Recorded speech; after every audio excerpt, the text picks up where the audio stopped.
Hey everyone, welcome back. In today's episode, I'll be showing you the steps on how to create a pin on Pinterest.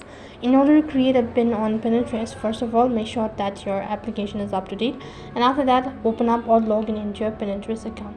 Once you're logged into your account, you'll be directed to the home page, and this is how the interface is going to look like. Right on this page, click on the plus icon located right in center.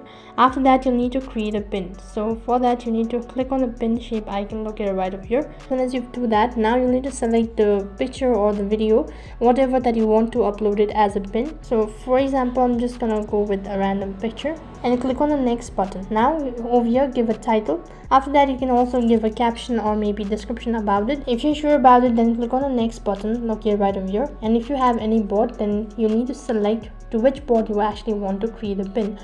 And if you don't have a board, then click on create a board, and after that you need to give a title and click on the create button. Here the pin has been created. If you go to your page, as you can see, and it has also been added to one of your boards. So that is how you can create a pin on Pinterest. That is all for this video.